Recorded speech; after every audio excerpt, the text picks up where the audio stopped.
Les débats avec vous sur Sud Radio, l'actualité commentée par Franck Tapiro, publicitaire, cofondateur de Datacalab. Je suis arrivé quasiment. Alexis Poulain, journaliste, directeur de la publication du Monde Moderne. Bonjour Alexis, éditorialiste sur Sud Radio le mercredi matin. Bonjour. Arnaud Benedetti, professeur à la Sorbonne, rédacteur en chef de la revue politique et parlementaire. Votre dernier livre, Comment sont morts les politiques, le grand malaise du pouvoir, est paru aux éditions du Cerf. Et Judith Weintraub, grand reporter au Figaro Magazine. Bonjour Judith. Plusieurs thèmes aujourd'hui. Pour Emmanuel Macron, les Français seraient responsables de la victoire de Marine Le Pen. C'est une interview qu'il a accordée hier à Quotidien et on va vous faire écouter le son qu'on a entendu ce matin déjà dans le zapping. Macron-Le Pen, il semblerait que le match soit plié si l'on en croit à la fois la presse, les sondages. Et puis pour 14% des Français, l'élection serait truquée. Je reçois des messages dans ce sens sur le Facebook de Sud Radio. Commençons avec vos coups de cœur, vos coups de gueule. Commençons avec vous, Arnaud Benedetti. Non, on va finir avec vous parce que c'est un sujet que je voulais évoquer. Qu'on voulait évoquer. Judith, on va commencer avec vous alors. Moi, c'est un coup de gueule contre un mouvement qui s'appelle Extinction Rebellion, qui vient de libérer la Porte Saint-Denis dans le 10e arrondissement parisien, pour les gens qui ne connaissent pas, qu'ils ont occupé depuis dimanche, salopé, il n'y a vraiment pas d'autre mot, avec des tags du genre mort à la démocratie néolibérale. Ils ont saccagé des publicités, du mobilier urbain, des panneaux publicitaires. Ils ont obligé un McDo et un KFC à fermer. Ces gens-là, que la fondatrice des Verts allemands qualifie de secte, persuadée que la fin du monde va arriver et décidée à l'accélérer, considèrent que la démocratie, c'est quand les gens votent comme ils veulent eux qu'ils votent. Voilà, donc ils ont occupé l'espace public, donc ils se bloqué la circulation, bien sûr, ravitaillé bus, voitures, ravitaillé par un camion, comme l'a fait remarquer Aurélien Véron, pour le ravitaillement, bon vieux camion plutôt que des vélos cargo, faut pas déconner quand même. On bloque effectivement la rue. C'est mon coup de gueule ou c'est le vôtre ? Allez-y, mais j'allais. En fait, elle prend tous les coups de gueule. Voilà. Et en fait, je voudrais élargir ça à tous ces gens qui considèrent que finalement la démocratie c'est rien du tout, genre les étudiants qui occupent la Sorbonne, qui dégradent et qui saccagent les ordinateurs, les archives, les livres, et tout ça sous l'œil extrêmement bienveillant de l'autorité publique. Il n'y a pas eu du tout de tentative pour arrêter ces dégradations. Je suppose que la période électorale explique qu'on laisse s'épanouir 1000 petites ZAD avec leur punk à chien, etc. Et je trouve ça inouï. Ouais. Si, il y a eu un soutien de Monsieur Béliard, qui a trouvé formidable. Comme Hidalgo avait soutenu en 2019 l'occupation de la place du Châtelet, qui avait là aussi entravé la liberté de circulation de milliers de Parisiens et de provinciaux.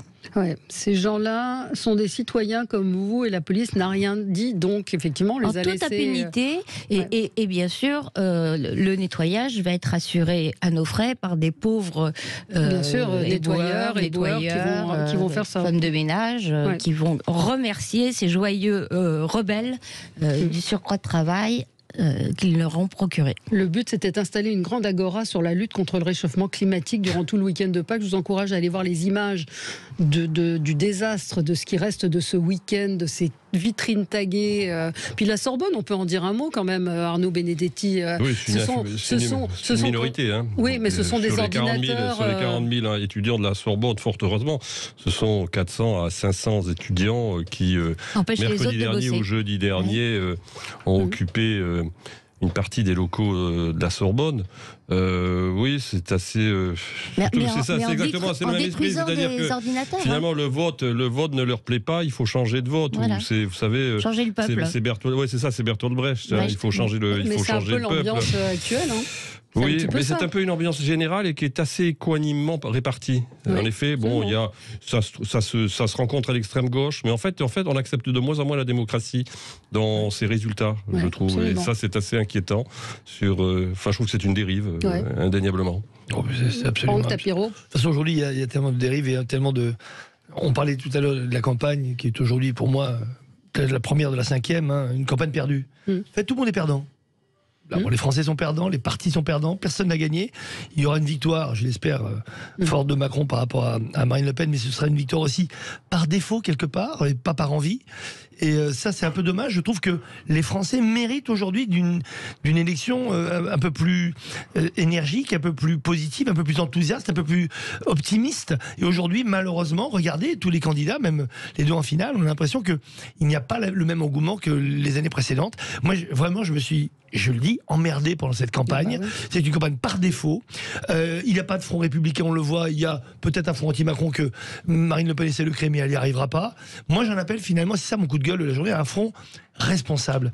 Il y a une irresponsabilité de tous les politiques qui ont gagné ou perdu, surtout ceux qui ont perdu.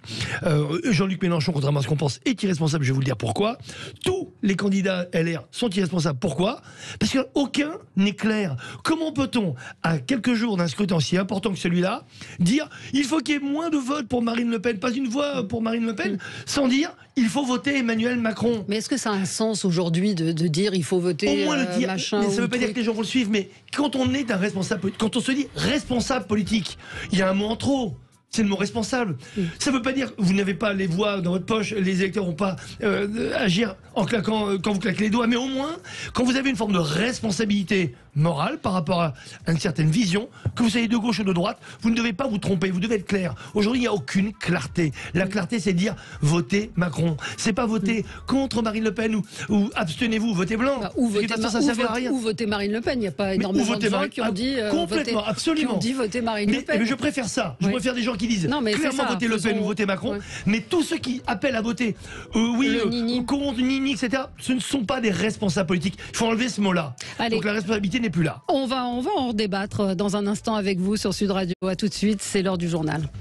Avec vous sur Sud Radio pour commenter l'actualité avec Franck Tapiro, publicitaire, cofondateur de Datacalab, Judith Weintraub, grand reporter au Figaro Magazine, Arnaud Benedetti, professeur à la Sorbonne, rédacteur en chef de la revue politique et parlementaire.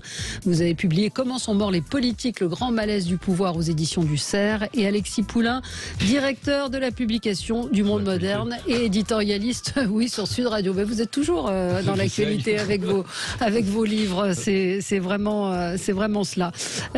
Macron-Le Pen, le match est-il plié? On vous a aussi posé la question ce matin sur le côté partisan de la presse. On voit Le Monde, Le Parisien qui font vraiment haro sur Marine Le Pen. Est-ce que c'est le rôle de la presse?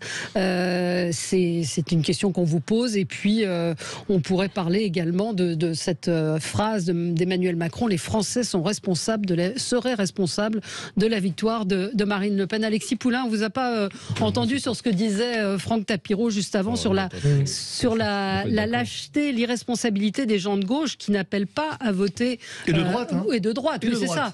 Des gens qui ne donnent pas de consignes.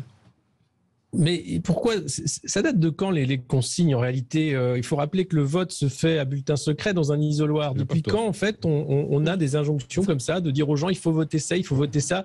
Depuis 2002, depuis le fait qu'il faut faire un barrage républicain au Front National devenu Rassemblement National. C'est tout ce qui reste finalement pour atténuer encore le peu de démocratie défaillante qui nous reste. À un moment, il faut aussi prendre ses responsabilités. Je suis d'accord avec Franck Tapiro. Soit on vote Le Pen, soit on vote Macron. On peut aussi choisir de voter blanc parce que il n'y a aucun des deux candidats qui nous va et dans ce cas-là, c'est compliqué.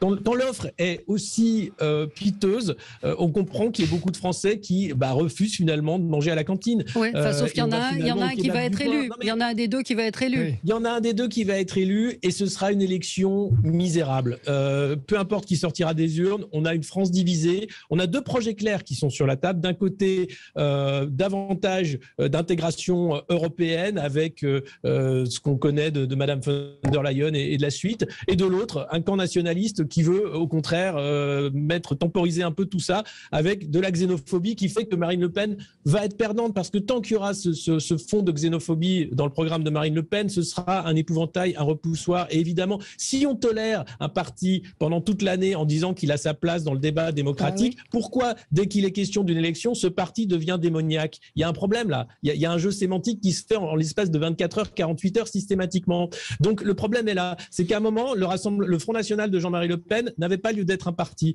Il y a eu des déclarations à l'époque de Le Pen père qui auraient disqualifié ce parti pour toujours. Or, il est resté dans le jeu. À l'époque, c'était François Mitterrand et le Parti socialiste qui l'utilisaient comme épouvantail. Aujourd'hui, c'est un parti qui est quasiment hégémonique dans certaines régions, dont les idées ont infusé toute la société au point d'avoir plusieurs candidats qui reprenait ses idées xénophobes, dont Éric Zemmour. Donc voilà où on en est. Donc le jeu démocratique, il permet ça. Donc si maintenant on dit finalement c'est trop compliqué, il faut faire un barrage tous les 5 ans, il n'y a plus de démocratie. On appelle ça le Parti communiste français ou Parti unique, je ne sais pas comment vous voulez. On a un chef, c'est Emmanuel Macron, il est indéboulonnable pour 25 ans, et puis on obéit, c'est contrôle social, et on y va. Et on n'appelle plus ça la France ni une démocratie. Il n'y a pas de problème. Il y a eu de la démocratie, il y a eu une élection. Il y a plusieurs choses à dire là. Alors, si Marine Le Pen a prospéré, c'est parce que les autres partis gauche et droite lui ont laissé le monopole de la défense de la laïcité, que quand elle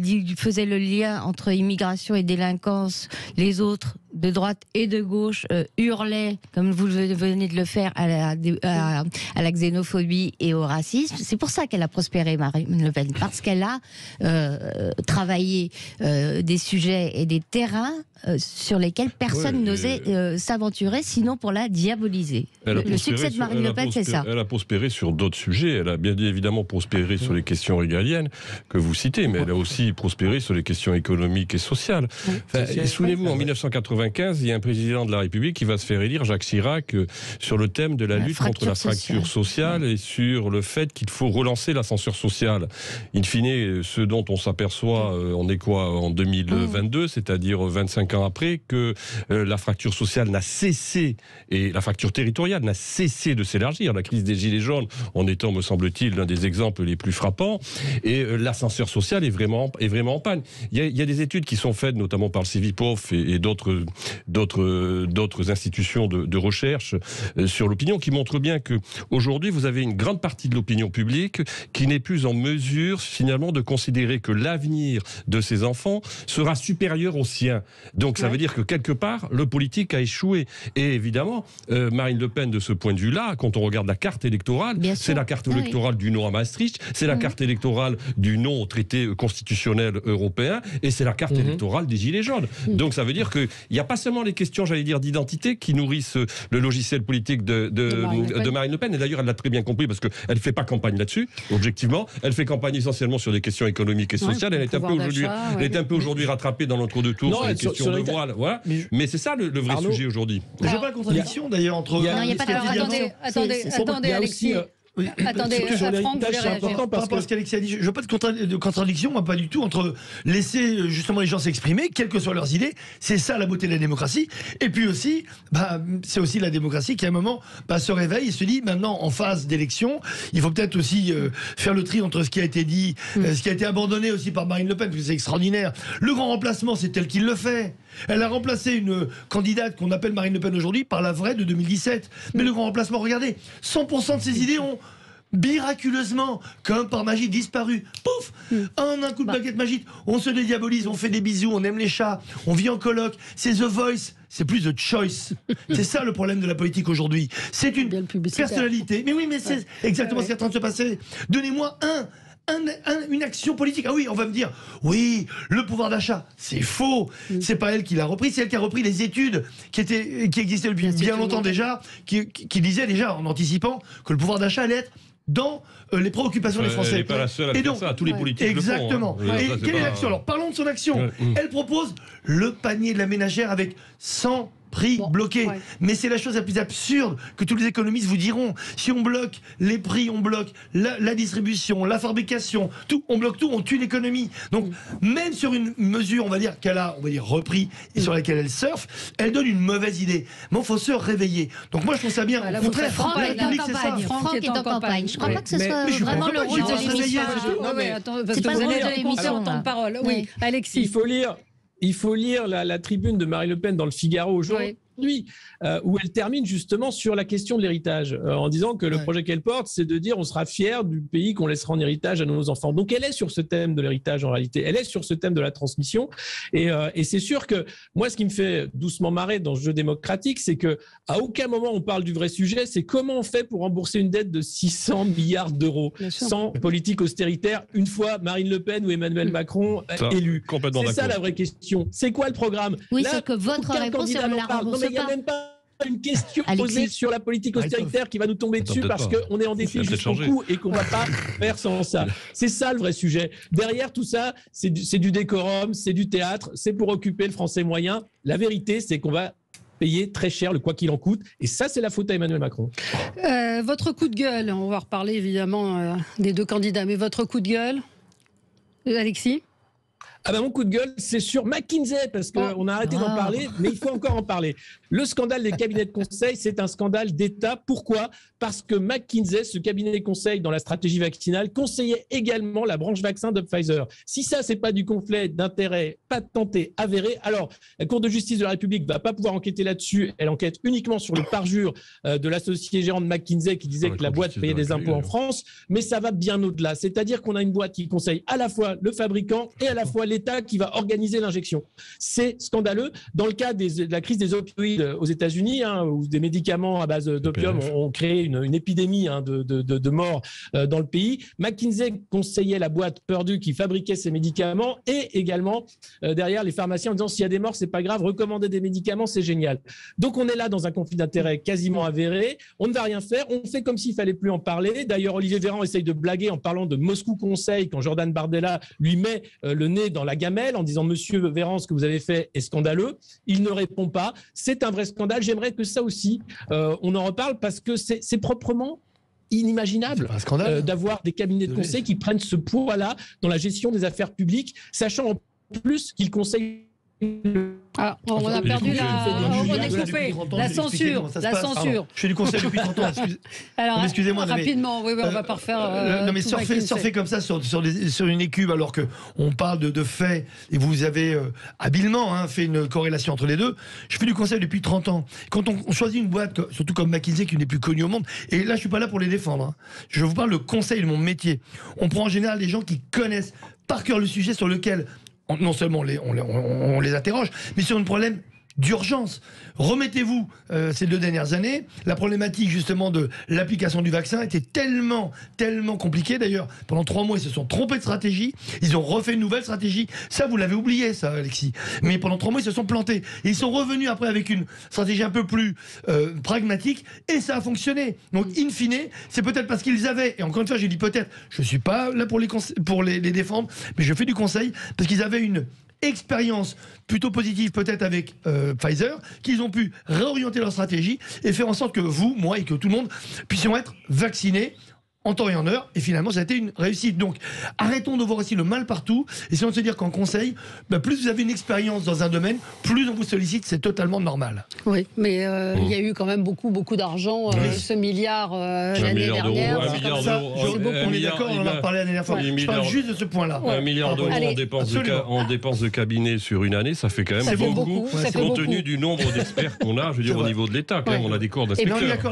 Donc ça pose un petit problème. Le problème, moi je pense que juste un point sur McKinsey, sur Pfizer je sais pas, mais sur McKinsey le vrai problème c'est la porosité qui existe entre un certain nombre de gens qui travaillent sur McKinsey, qui travaillent chez McKinsey, et d'autres qui ont quand même travaillé pour la République en marche. Là il y a un vrai sujet. Quand le directeur des études de la République en marche passe chez McKinsey, là il y a quand même un petit problème, je pense. Oui, sauf qu'on sait très bien que les élites sont consanguines en France. C'est la particularité du système français, et ça a des conséquences pas seulement sur une éventuelle collusion ou confusion des intérêts, ça a des conséquences sur le fonctionnement. Je peux finir, Arnaud ? Je peux finir. Voilà, excuse-moi, pardon. Ça a des conséquences sur l'ensemble du fonctionnement de la société française, hein, cette consanguinité. Sinon, sur McKinsey, moi je redis ce que j'ai déjà dit, le problème c'est le doublon. Où l'État est efficace et ça justifie son nombre de fonctionnaires exponentiel, ça a encore augmenté sous Emmanuel Macron, où il n'est pas efficace, on prend McKinsey, mais on réduit le nombre de fonctionnaires.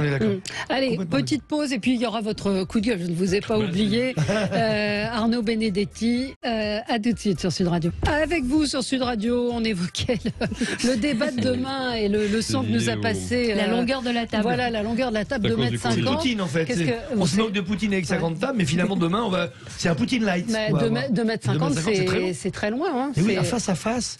En fait, moi, je regarde vraiment le côté émotionnel et les Français d'ailleurs regardent depuis toujours ce débat du second tour pour être ému, pour choper quelque chose, pour qu'ils aient vraiment une vibration. C'est pas uniquement technique avec des chiffres. Rappelez-vous ce que Giscard avait planté avec son paperboard. Mais à 2,50 m, l'émotion elle est où? Parce que l'émotion c'est la relation, c'est du contact, c'est quelque chose de. Mais ça va être dans les caméras. On a entendu qu'il y aurait 27 caméras. En fait, ils vont les rapprocher par l'image, mais non pas par les corps. Sûrement pas. Pour moi, c'est une erreur. Arnaud Benedetti, un coup de gueule sur le sujet que vous voulez qu'on évoque. C'est un coup de gueule qui a finalement un lien avec le sujet précédent sur McKinsey. C'est que le journal officiel a publié ce lundi de Pâques, donc 18 avril, la suppression, le décret supprimant le corps diplomatique, le corps diplomatique. Une catégorie du corps diplomatique, c'est-à-dire ce que l'on appelle les ministres plénipotentiaires, c'est-à-dire les ambassadeurs, pour aller très vite, pour l'essentiel, et les conseillers des affaires étrangères. Donc, quelle est l'idée qu'il y a derrière cette suppression? C'est l'idée d'une réforme de la haute fonction publique qui est défendue par Emmanuel Macron. C'est de finalement créer une espèce de pot commun de l'administration, où vous avez également la suppression du corps préfectoral, les préfets, les diplomates, les inspecteurs des finances, qui vont finalement être dans un pot commun. Et l'idée, c'est finalement que ces gens sont interchangeables. C'est-à-dire qu'en fait, un diplomate peut être préfet, un préfet peut être diplomate, un inspecteur des finances peut être demain diplomate, etc., etc. Bon, ça pose un vrai problème d'abord, parce qu'il y avait quand même une capacité d'expertise au Quai d'Orsay qui est quand même essentielle et qui fait la force de la diplomatie française, qui est quand même, en termes de monde, la deuxième diplomatie du monde.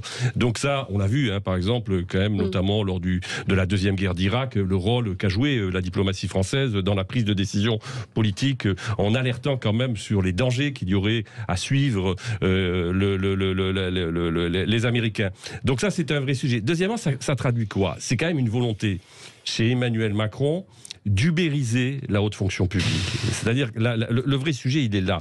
C'est-à-dire qu'on dispose en France d'une spécificité, d'une singularité, qui est celle d'avoir une armature d'État. Alors, on peut bien évidemment discuter sur le côté parfois inamovible de cette haute technostructure, sur sa difficulté à s'adapter à un certain nombre de situations. Ça, je suis tout à fait d'accord et je partage ce type de critique. Mais la réalité, c'est que quand même, la force de cette technostructure, c'est de disposer d'une expérience, d'une compétence, d'une expertise également, qui est à nul autre pareil. Et on voit bien que d'ailleurs, le Quai d'Orsay était opposé à cette réforme. Le ministère des Affaires étrangères était opposé à cette réforme. Évidemment, il se protège lui-même. Oui, mais ça veut dire quoi? Ça veut dire qu'on va avoir le système américain, c'est-à-dire le spoil system. Ça veut dire qu'on va nommer demain ceux qui auront été les bienfaiteurs de la campagne de M. Macron, ambassadeur à Washington. Est-ce que c'est ça que l'on veut? Moi, je suis pas sûr que ce soit quand même le meilleur moyen d'avoir une diplomatie qui soit efficace et qui soit surtout au service de l'intérêt général.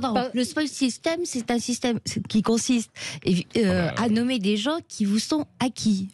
Politiquement. Moi, et pas des gens qu'on veut récompenser, des gens qui vous sont acquis et qui appliqueront la politique que vous avez décidée et pour laquelle vous avez été élu.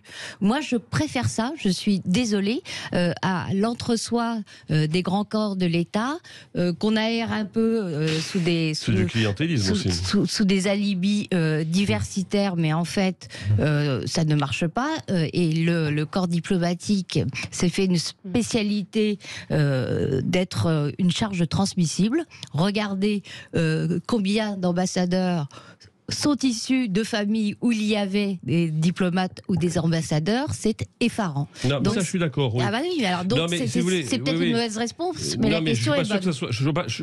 Voilà, c'est ça. C'est que je pense que c'est une très mauvaise réponse à une vraie question. La reproduction sociale des élites, ça a été démontré par Pierre Bourdieu en son temps. Il parlait de l'aristocratie d'État. Il avait parfaitement raison. Le problème, en l'occurrence, c'est bien sûr de permettre aujourd'hui l'accès, j'allais dire, dans des règles, dans des conditions de fonctionnement qui sont ceux finalement de la neutralité de l'État. En effet, de profils nouveaux. Mais c'est pas en démantelant les grands corps de l'État qu'on va vraisemblablement améliorer le fonctionnement de l'administration en France et de la haute administration. Mais on a vu à un moment qu'Emmanuel Macron avait voulu nommer un écrivain consul à Los Angeles, ça l'empêchait pas. Levé de bouclier. Ça c'est toujours fait, ça. Bah oui, mais qu'est-ce que ça va changer? Franck Tapiro, vous avez un avis là-dessus? Un avis, en fait. C'est assez étonnant que cette mesure arrive juste là, en ce moment. C'est quand même assez étonnant entre les deux tours. Mais oui, non, mais pas qu'entre les deux tours. C'est quand même assez curieux. En général, il se passe peu de choses en termes de changements, de grandes modifications. Même si on sait, bien entendu, et ça, on sent que ça le démange, parce que ça fait 5 ans quand même qu'il attend cette transformation. C'est même pas une réforme, c'est une reconstruction, repenser complètement à la haute administration.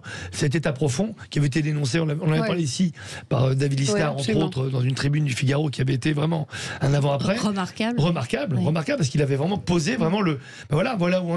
Parce que je disais souvent, pour en parler en blaguant, en disant que ça fait 25 ans, 30 ans que les politiques disent qu'ils vont renverser la table. Dans le meilleur des cas, ils changent la nappe. Et encore une fois, ils se donnent l'illusion de changer la nappe. Tout ça parce qu'on n'a pas agi sur l'état profond. Donc, encore une fois, moi, j'attends de voir comment cette mesure assez surprenante peut aider à réellement transformer en profondeur, reconstruire, repenser notre haute administration. Donc pour moi, c'est à suivre. Maintenant, je peux entendre techniquement ce que vous me dites. Alexis Poulain. Le problème de la dislocation des grands corps d'État, c'est que vous avez certes le corps diplomatique, mais vous avez la préfectorale, plein de corps qui sont non pas l'État profond, mais qui sont en temps de tempête des pouvoirs stables ou des contre-pouvoirs qui permettent de garder la tête sur les épaules. S'aborder les grands corps d'État, c'est s'aborder l'État. Ça va avec la logique de payer des cabinets de conseil pour finir le job. En réalité, le projet d'Emmanuel Macron, c'est de s'aborder l'État français au profit, bien sûr, des cabinets de conseil, parce que ça coûte moins cher au final de payer au cas par cas des expertises plutôt que d'avoir des fonctionnaires. Il le dit lui-même, on ne va pas prendre un fonctionnaire pour toute une carrière, le former, etc., notamment dans la haute technologie. On va faire appel au conseil. Donc, ça va exactement dans le même mouvement qui est l'hôpital de flux. On a vu ce que ça a donné, l'hôpital de flux. Moins de lits, c'est quoi? C'est moins de services, c'est un hôpital malade. Et moins d'État, c'est quoi? C'est un État malade. Et c'est la porte ouverte à toutes les mafias et à tous les systèmes qui vont permettre de préempter finalement ce qu'était l'intérêt général pour en faire de l'intérêt particulier. C'est pas un projet qui, moi, m'enchante. C'était le cri du cœur étatiste d'Alexis Poulain. Vive l'État. Une fois n'est pas coutume. Je vous propose qu'on change de sujet et peut-être qu'on peut écouter Emmanuel Macron hier qui répondait à nos confrères de Quotidien. Alors il a fait C'est à vous et Quotidien en même temps. Quel homme quel homme, absolument. Écoutez ce qu'il disait quand on lui posait la question de savoir s'il serait responsable d'une élection de Marine Le Pen. Si Marine Le Pen est élue le 24, c'est une option à prendre en compte. Ce sera la faute de qui? Des Françaises et des Français. Enfin, vous me faites rire, c'est la démocratie. C'est un choix. Pas de vous, pas d'autocritique. C'est pas votre image qui apparaît à 20h. Moi, je me bats. Donc d'abord, moi, je suis jamais dans la politique fiction. Je me bats pour y arriver, pour gagner. Parfois, vous dites jamais... J'ai participé à banaliser l'extrême droite en France. Est-ce que vous dites que ça peut arriver? Oui, alors ça, allez plutôt chercher chez des gens qui ont expliqué pendant des mois et des mois les théories du grand remplacement et tout le totem. C'est pas chez moi que vous avez entendu ces mots et que vous avez entendu ces idées-là. Voilà. Bon, déjà la question est orientée.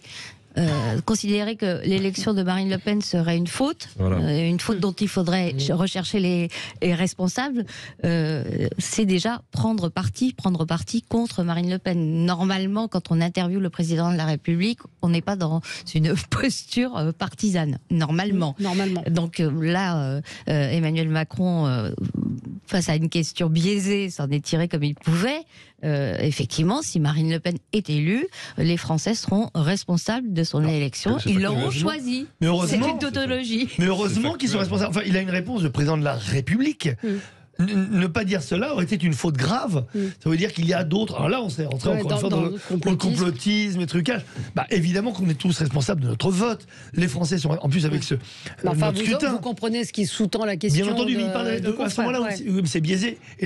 Évidemment, je suis totalement d'accord avec Céline Judith. La question est très mal posée. C'est in fine, si Marine Le Pen arrivait au pouvoir, pouvez-vous considérer qu'il y a une responsabilité de la part de la classe politique et de vous-même sur d'abord son ascension, etc.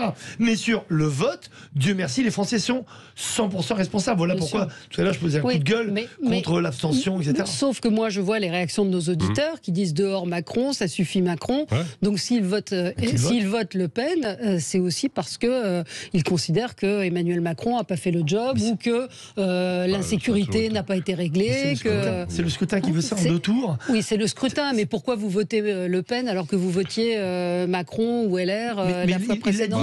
Il a dit que les Français éliminaient souvent au second tour. Il a dit ou on vote pour ou on élimine. Et c'est très bien qu'il y a un travers des Français depuis quelques années dans les élections où en général on choisit au premier et on élimine au second. Enfin, il vous a pas échappé, on en a parlé avec Frédéric Dabi hier, que l'écart entre Emmanuel Macron et Marine Le Pen n'a jamais...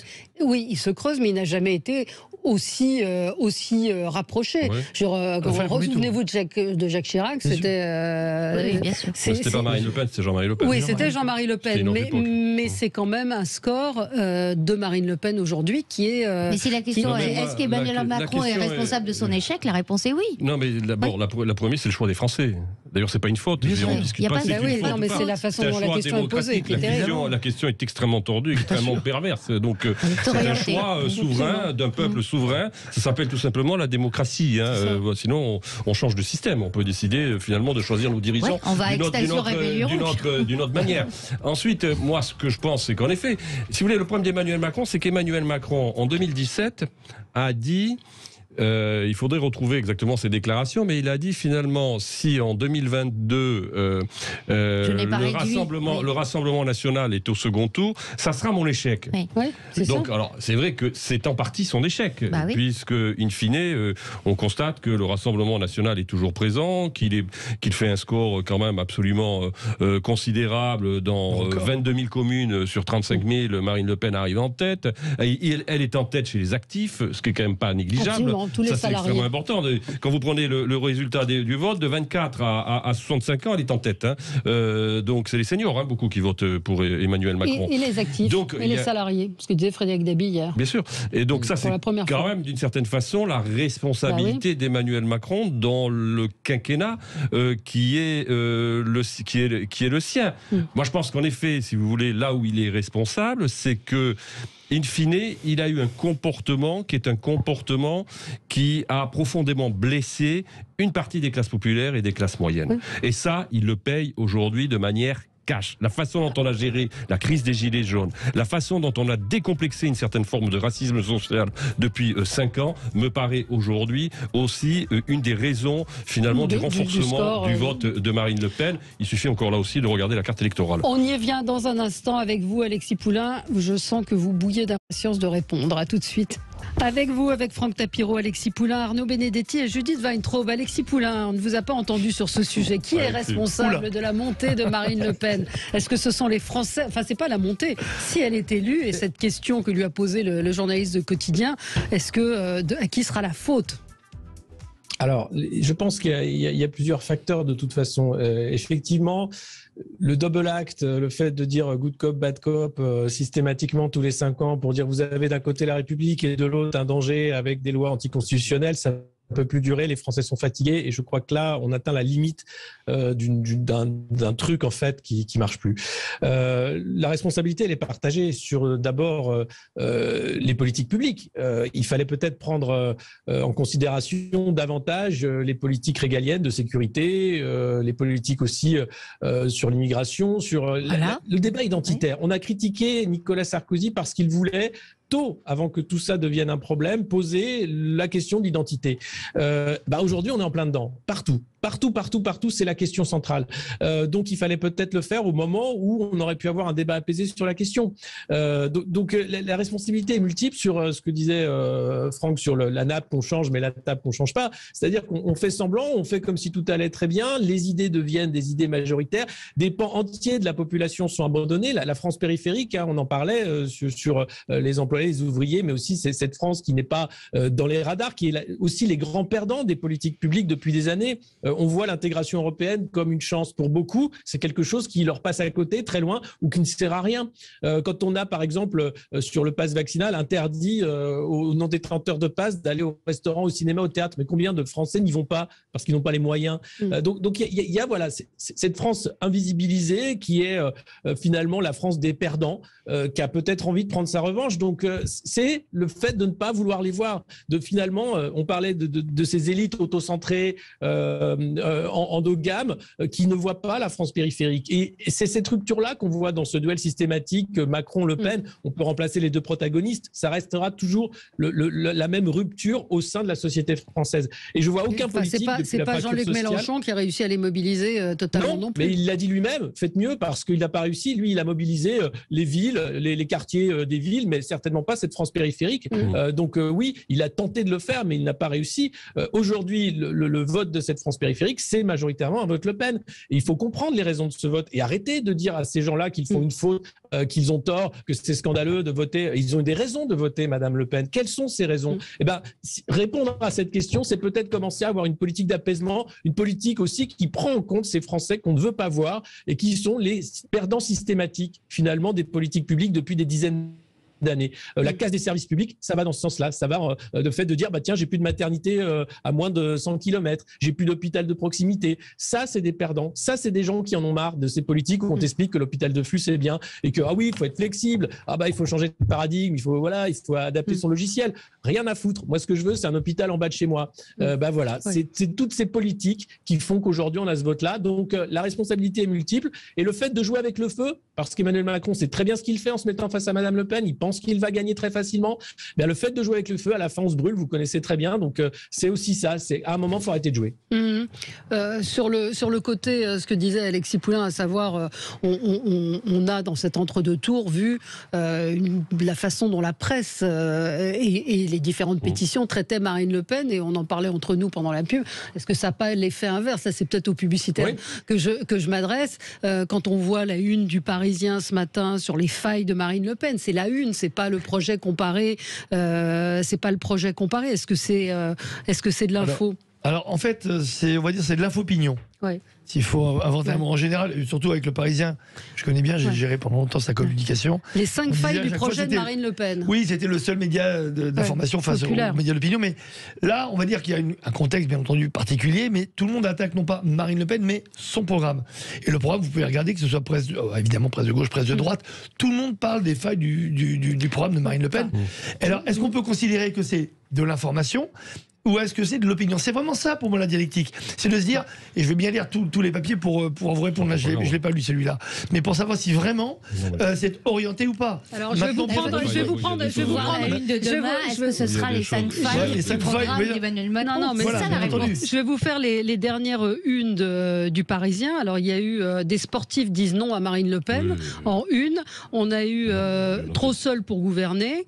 On a eu histoire d'une liaison dangereuse Marine Le Pen Poutine, et puis ce matin les 5 failles. Donc en 8 jours, on a 5 couvertures à charge. Mais si on prend sur Emmanuel Macron, sur McKinsey, etc., je pense que ça ne va pas être très très loin. Et puisqu'on parle sur Poutine, c'est vrai, ce lien avec Poutine, le fait que cette banque russe d'anciens militaires, chèque racheté par des Russes. Exactement. Donc tout est vrai. Donc si encore c'était de l'intox, je vous dirais, c'est vraiment de la propagande, un peu comme Libé le fait de temps en temps, où leur une ressemble plutôt à un tract qu'à une de journal. La une du Monde hier, Le Pen, un projet économique en trompe-l'œil, et en dessous, Macron tente de séduire l'électorat de gauche par l'écologie. On peut parler en effet du projet de Marine Le Pen. C'est tout à fait légitime qu'on essaye de disséquer et de discuter éventuellement des failles de ce projet. Mais il faut aussi parler du projet d'Emmanuel Macron. Absolument. Et puis aussi surtout parler de son bilan, en l'occurrence. Et moi je trouve qu'en effet aujourd'hui, la presse focalise beaucoup plus sur le projet potentiel dans ces derniers jours de Marine Marine Le Pen plutôt que de parler du bilan d'Emmanuel Macron. Il y a beaucoup à dire sur le bilan d'Emmanuel Macron, à la fois sur le plan démocratique, à la fois sur le plan économique, à la fois sur le plan social. Je trouve que tout ça passe un peu quand même à pertes et profits. Ensuite, il y a beaucoup de choses qui se disent sur le projet de Marine Le Pen qui sont fausses. Moi, j'entends des fake news qui sont littéralement répandues par un certain nombre de membres du gouvernement sur l'inconstitutionnalité, par exemple, du recours au référendum. Mais en fait, l'article 11 de la Constitution de la Ve République le permet. Ça a été tranché depuis 1961. Le général de Gaulle, lorsqu'il décide de faire de l'élection présidentielle une élection présidentielle au suffrage universel direct, et là j'en parle d'autant plus que la revue politique et parlementaire à l'époque avait pris position contre, donc si vous voulez, je suis tout à fait libre de m'exprimer sur le sujet. Le général de Gaulle était passé par l'article 11. Or, Gaston Monnerville, qui était président du Sénat à l'époque, avait crié à la forfaiture, mais cette question, elle a été tranchée par le peuple français.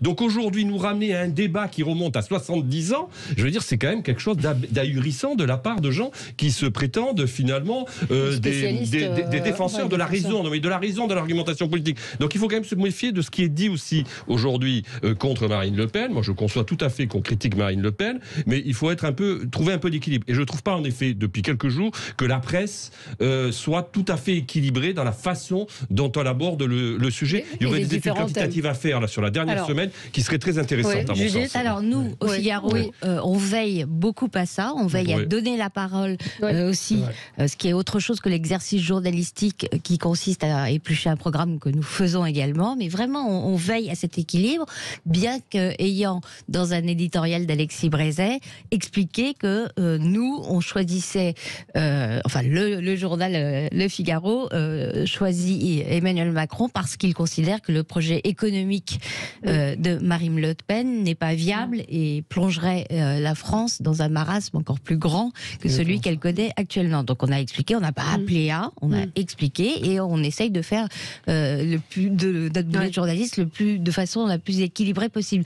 Non, une chose juste que je voulais dire, avec toute cette diabolisation et toutes les élites qui montent au front, pardon pour le jeu de mots, pour dire qu'il ne faut pas voter Marine Le Pen, je m'étonne que l'écart se creuse sans cesse à son détriment avec Emmanuel Macron, parce qu'il se passe exactement ce qu'elle dénonce, c'est-à-dire la France des puissants, la France des riches, la France des en vue, des bien intégrés, qui s'en prend au vote des pauvres. Et donc cet écart vous étonne ça ne fonctionne pas. Alexis ? Oui, c'est parce que c'est ce fameux barrage qui fonctionne encore qu'un cas, puisqu'on continue à dire face à Le Pen, il faut la République. Mais pourquoi tout le reste de l'année on continue à faire comme si c'était comme si on lisait pas les programmes. En fait, on lit les programmes dans l'entre-deux tours. Tiens, on va lire le programme. Tiens, oh là là, il y a des trucs bizarres. Fallait peut-être faire le boulot avant. Et je trouve ça assez honteux effectivement de voir les unes après les autres, que ce soit la presse de Bernard Arnault, mais aussi Libé, etc., qui font vraiment front commun pour dire attention, c'est les 12 plaies d'Égypte qui vont nous tomber dessus si jamais Le Pen est élu. On a là dans Libé aujourd'hui une politique fiction où Dupont-Aignan serait Premier ministre de Madame Le Pen et où il déroule toute la politique qui aurait lieu. Enfin, c'est du délire. À un moment, on a compris. Faites ce que vous voulez, mais votez Macron. Ils avaient fait la une il y a de ça 5 ans. Ils vont refaire la même sans doute samedi ou vendredi prochain. Je crois que oui, ça marche pas. Et pourtant, comme le dit Judith, ça fonctionne. L'écart se creuse parce que ça reste le même match et parce qu'il y a de moins en moins de personnes qui sont intéressées par ce nanar. En fait, c'est un nanar qu'on nous revend, quoi. C'est-à-dire, c'est les tuches 8. Bon, on a vu les tuches une fois, 8 fois, c'est bon, quoi. On a compris. Pas un nanar, les tuches. Non, c'est pas un nanar. N'oubliez pas que les tuches 3 ont inventé les gilets jaunes. Non, mais c'est pas une blague. C'est vrai. Les tuches 3 ont inventé les gilets jaunes. Ça, c'est la petite blague, mais c'est vrai. Moi, je voulais revenir sur la presse. On ne peut pas reprocher à la presse aujourd'hui de faire le boulot que les politiques ne font pas depuis des années. Ce que vous avez dit tout à l'heure sur on se réveille maintenant, c'est pas on se réveille maintenant. La presse essaie juste de parler de la réalité, c'est des programmes, des actions et de la vision de la France. Si les politiques, et ça, là on va être d'accord, pendant les 5 dernières années n'ont rien fait pour bloquer les idées du Rassemblement national, c'est pas de la faute de la presse, c'est de la faute des politiques. Donc encore une fois, le décalage aujourd'hui, c'est normal, vous paraît plus grand en disant on a l'impression que la presse rattrape un petit peu les choses. C'est pas vrai. Elle est dans l'explication, dans l'information. Alors de temps en temps, évidemment, certains canards vont un peu trop loin. Et ce sont des tracts comme Libé qui aime bien. Qui est un journal d'opinion. Mais on le sait, c'est dans l'opinion. Mais je suis désolé, ce sont les politiques qui n'ont pas fait le boulot de destruction une à une de toutes les idées du Rassemblement national. Enfin, moi, je pense qu'il y a quand même un vrai problème à terme. Si Emmanuel Macron est reconduit, ça donnera quand même le sentiment qu'il y a un parti unique qui est en train de s'imposer dans le pays. Et ça, c'est extrêmement grave. C'est-à-dire que toute, j'allais dire, politique alternative à ce qui est proposé par Emmanuel Macron aujourd'hui est considérée comme finalement infaisable ou inacceptable. Et disqualifiée, en fait. Et disqualifiée. Je veux dire, ça, c'est pas un fonctionnement démocratique normal. Moi, je considère que de toute façon, Emmanuel Macron aujourd'hui n'est pas un défenseur du libéralisme. Je l'ai écrit, je l'ai dit. Je pense fondamentalement qu'il fait partie du clan des illibéraux. C'est un illibéral. Il n'est pas du tout libéral, Emmanuel Macron. Enfin, au sens où moi, je suis libéral, pas du tout en l'occurrence. C'est-à-dire que c'est une vision unique de l'avenir de la société. La démocratie, c'est à un moment donné la possibilité de choisir et de choisir des politiques qui soient alternatives. C'est ce qu'ont fait les Français en 1981. Bon, ils ont choisi une autre politique, alors avec les conséquences que ça a eu pour le pays. Mais enfin, c'est quand même, encore une fois, je veux dire, la liberté des peuples de pouvoir le faire. Mais 2017, ça a été ça. Je suis désolé, le choix d'Emmanuel Macron est exactement ce que vous décrivez. On a décidé qu'un jeune homme de 39 ans, qui faisait la politique depuis même quelques années, pouvait être président de la République sans parti, avec un mouvement. Donc attention, c'est lui, ça a été le peuple français. Il est l'incarnation du système, tout en prétendant incarner le vote anti-système. Non, mais je ne suis pas d'accord. Je suis désolé, c'est facile aujourd'hui. Remettez-vous en 2017. Il est la perception absolue de ce que vous décrivez. C'était les Français qui ont décidé de faire. Vous pouvez lire ce que j'ai écrit en 2017. Je disais qu'il était déjà le parti de l'ordre. Donc, je n'ai pas changé là-dessus. Peut-être, mais il incarnait cette nouveauté. Il incarnait ce changement de registre. En termes de marketing. C'est l'heure de la pub. Vous savez que c'est important, Franck Tapiro, la pub. On se retrouve tout de suite après. On en a un tout petit peu quand même. De retour avec vous sur Sud Radio, on continue à débattre, on se laisse porter par les sujets, par cette discussion. On parlait vous parliez de ce parti unique qui est devenu La République En Marche, enfin qui est devenu, pas seulement, enfin le président de la République qui incarne aujourd'hui la seule... Ça va de Sarkozy à Hollande. Oui, c'est ça. Au moins ils sont réunis sur une chose. Alors quid de la gouvernance après s'il est élu? Faisons-nous aussi de la politique fiction. La campagne présidentielle commence lundi matin. Il faut savoir vraiment que... législative.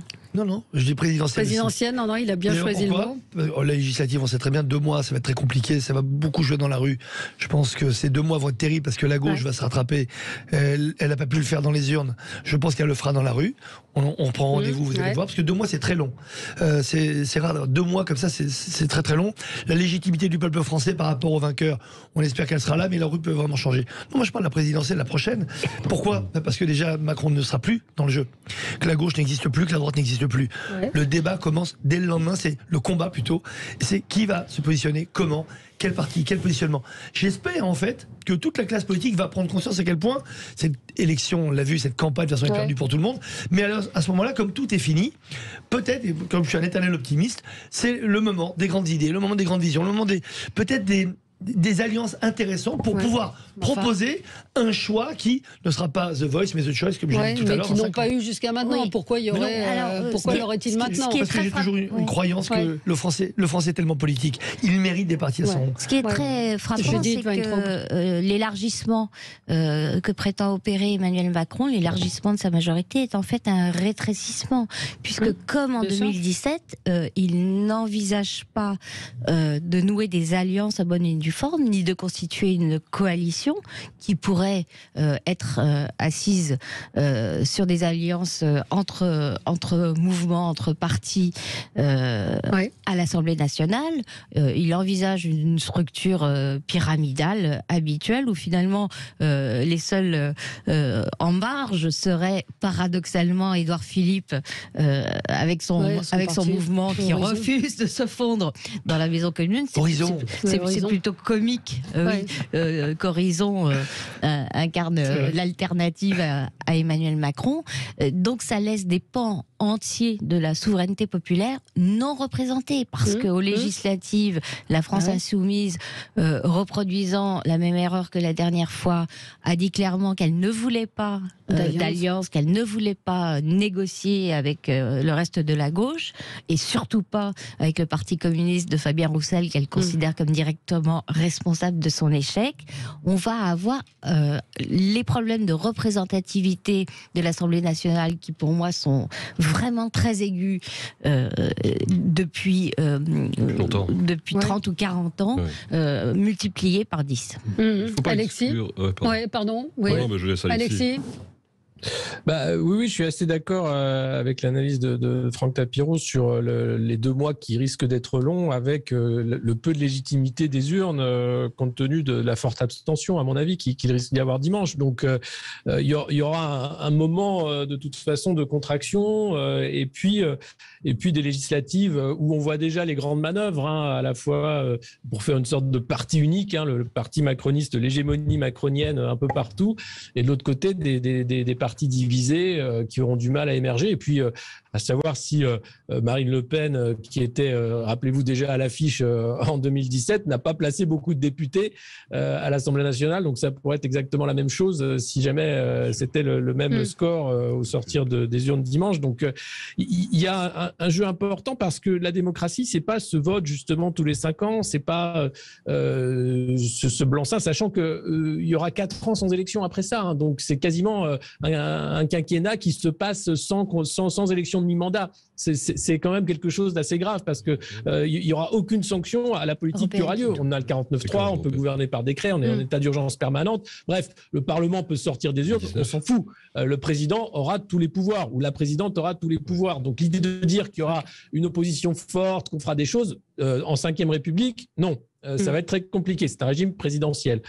Donc après dimanche, il y aura certes une élection, les élections législatives, mais c'est aussi comment les citoyens français vont aussi se réapproprier le débat, vont dire peut-être qu'il est temps de créer des nouveaux partis, de changer un peu aussi les fractures politiques qui ne sont plus effectives entre gauche et droite, et que maintenant c'est souveraineté nationale, intégration européenne, c'est redistribution, enfin voilà, tous ces thèmes-là qui vont sans doute secouer l'échiquier politique, mais au niveau de la base, au niveau des citoyens. Bien sûr. Moi je pense qu'il ne faut pas exclure le fait qu'il n'y ait pas de majorité claire au soir du second tour des élections législatives, comme on s'est retrouvé en 1988, souvenez-vous, quand Mitterrand a été réélu avec une majorité qui était relative. Donc on va voir, et que cette majorité se construira ensuite par un jeu de combinaison d'alliances lors de la réunion du Parlement. Ça, c'est une hypothèse, à mon avis, qu'il ne faut pas exclure, parce que le paysage politique est extrêmement fragmenté. Je ne suis pas sûr, si vous voulez, que les Républicains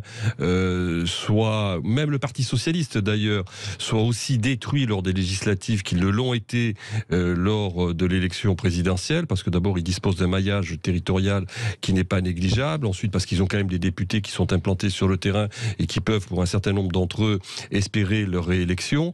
Donc ça, c'est le premier point. Deuxième point, et qui à mon avis est ce vers quoi on court au plus vite, c'est la crise de régime. C'est-à-dire qu'on a vécu quand même un quinquennat très violent avec la crise des Gilets jaunes, le risque d'une explosion sociale qui soit puissance 10 par rapport à celle des Gilets jaunes n'est pas non plus quelque chose qu'il faut exclure. Et là, on rentre dans une autre, j'allais dire, dans une autre phase de l'histoire. Moi, je pense qu'en effet, le quinquennat, quel que soit d'ailleurs celui qui sera élu, sera extrêmement difficile. Ouais.